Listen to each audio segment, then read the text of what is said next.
पहले मुझे सज्जल आपी पे सिर्फ गुस्सा था क्योंकि उन्हें मेरे एतमाद को ठेस पहुंचाई है। बहुत ज्यादती की है मेरे साथ। मैं तो उन्हें सिर्फ लालची समझता था,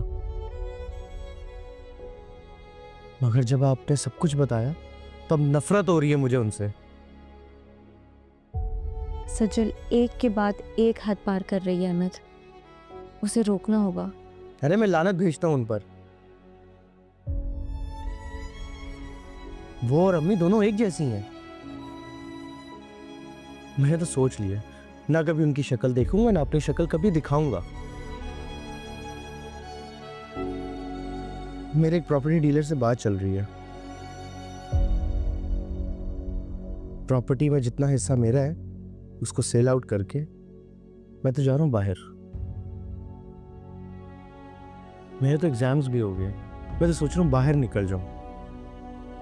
वहीं काम भी करूंगा, वहीं पढ़ाई भी करूंगा, अपनी जिंदगी खुद अपने हाथ से बनाऊंगा। और जो जिंदगियां यहाँ तबाही के दहाने पे हैं, उनका क्या होगा? मैं क्या करूं? मैं कुछ नहीं कर सकता। आपके सामने मैं अपना हक तो निकलवा नहीं सका, अपना हक ही मुझे छोड़ना पड़ा। मैं सज्जल आपी का मुकाबला नहीं कर सकता। मेरे पास इतना फालतू ज़हन, इतना फालतू वक्त नहीं है कि मैं उससे बैठ के लड़ूं। मैं तुम्हें मुख्तलिफ समझती थी अहमद,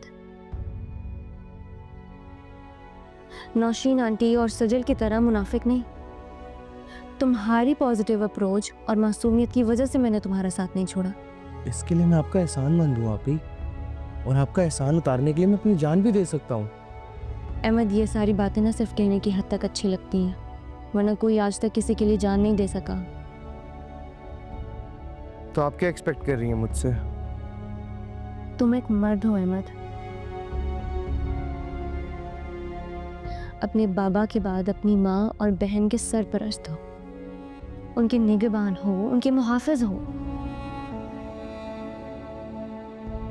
देखा नहीं तुमने असद और नवीद भाई को, कैसे डट के अपनी फैमिली के साथ खड़े हैं।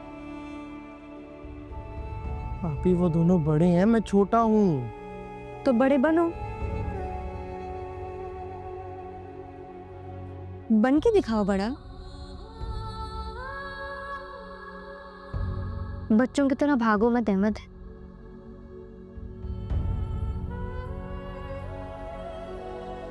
देखो, फैमिली के साथ सिर्फ खड़े होना ही फैमिली सपोर्ट नहीं होती।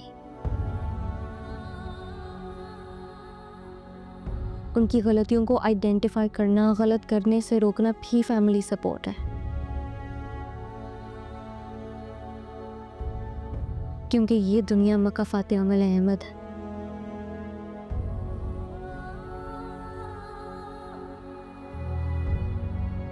बुरे की रस्सी एक हद तक दराज होती है, बाद में सजा मिलती है।